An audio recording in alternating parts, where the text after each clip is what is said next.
हरियाणा में विधानसभा चुनाव होने, लेकिन उससे पहले देश में लोकसभा चुनाव होने हैं। राजनीति पार्टी की बात कर ली जाए तो कांग्रेस पार्टी एक यात्रा निकाल रही, लेकिन बीजेपी पार्टी उससे भी पहले एक यात्रा लेकर चली हुई है।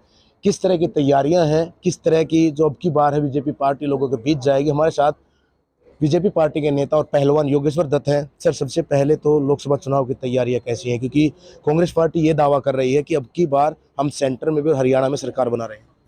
देखिए, अभी चुनाव हैं, पहले लोकसभा के हैं और तीसरी बार प्रधानमंत्री नरेंद्र मोदी जी फिर से प्रधानमंत्री बन रहे हैं, तीसरी बार फिर से शपथ लेंगे। उसके बाद विधानसभा चुनाव 6 महीने बाद हैं। मैं ये कहता हूँ कि पक्का मुख्यमंत्री मनोहर लाल जी तीसरी बार फिर से मुख्यमंत्री बनेंगे और केंद्र में भी और हरियाणा में भी डबल इंजन की सरकार फिर से बन रही है। कांग्रेस के पास कहने के लिए करने के लिए कुछ भी नहीं है। पिछली बार 10 की 10 लोकसभा सीटें भारतीय जनता पार्टी ने प्रधानमंत्री नरेंद्र मोदी जी के नेतृत्व में जीती थी। इस बार भी क्योंकि 10 ही सीट हैं जी, तो 10 की 10 इस बार भी भारतीय जनता पार्टी सीटें जीतेगी और सरकार पूर्ण बहुमत से केंद्र में सरकार बनाएगी। कांग्रेस पार्टी के नेताओं ने राम प्राण प्रतिष्ठा प्रोग्राम में जाने से मना कर दिया। कहना यह है कि बीजेपी पार्टी सिर्फ सनातनी कहने का ही है, अगर शंकराचार्य ही नहीं जा रहे हैं तो हम क्यों जाएं।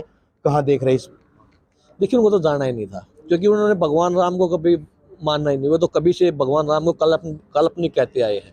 तो कांग्रेस के लिए तो ये कोई भगवान राम का कुछ वो है ही नहीं उनके मन में। वो तो हमेशा से ये चाहते, अगर वो चाहते तो कभी वो राम मंदिर बनाने के लिए शामिल नहीं हुए, कभी राम मंदिर के लिए, कभी भगवान राम के लिए कभी एक लफ्ज उनके मुंह से निकला नहीं।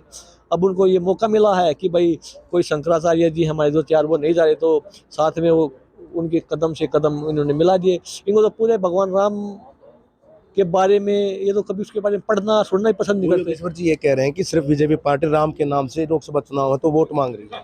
देखिए, भगवान राम का नाम लेके तो हम भी हर जगह जाते हैं, कुश्ती लड़ते थे, भगवान राम का नाम लेके लड़ते थे। तो भगवान का नाम लेने में अर्ज क्या है। अगर मैं कहीं जाता हूँ, भगवान का नाम लेके मैं निकलता हूँ, हम बोलते हैं कि भाई भगवान राम के नाम पे कुछ भी करो, हम वोट दीजिए, तो गलत क्या है। वो मांग ले भगवान राम का नाम लेके, हम उनको काम मना कर रहे हैं। चलो उनकी बात मान ली, वो मांग ले भगवान राम के नाम पे वोट। अब सभी मांगते हैं। हम अगर किसान खेत में जाता है तो राम का नाम लेकर खेत में जाता है। कोई भी अगर आप सुबह निकलते हो कैवरेज करने तो राम का नाम लेकर निकलते हो, तो इसमें गलत क्या है। तो उनको ये है कि भगवान राम के लिए उनका कोई महत्व नहीं है।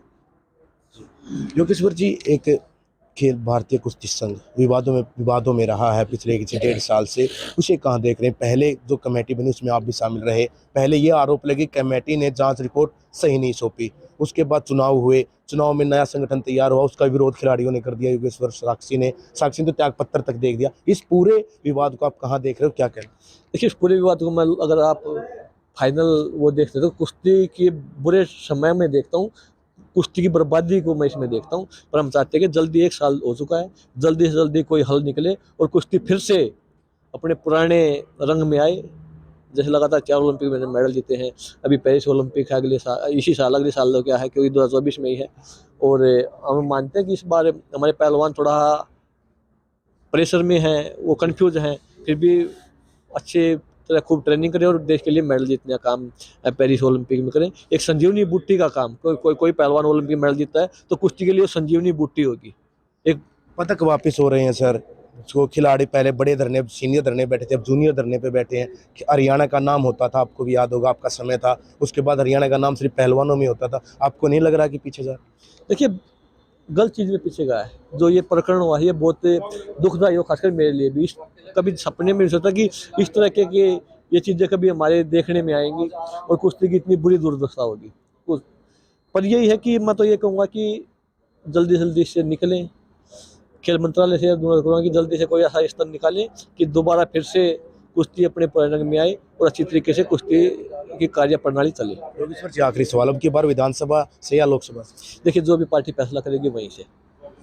ये थे पहलवान योगेश्वर दत्त जी, जिनका ये कहना है कि कुश्ती में जो भी प्रकरण हुआ उससे अब उभर कर खेल मंत्रालय को सोचना चाहिए। और उसके साथ साथ कहा है कि पार्टी विधानसभा से या लोकसभा से कहीं पे मौका दे दी तो वो सेवा के लिए तैयार रहेंगे। सोनीपत से नितिन तिल, खबरें अभी तक।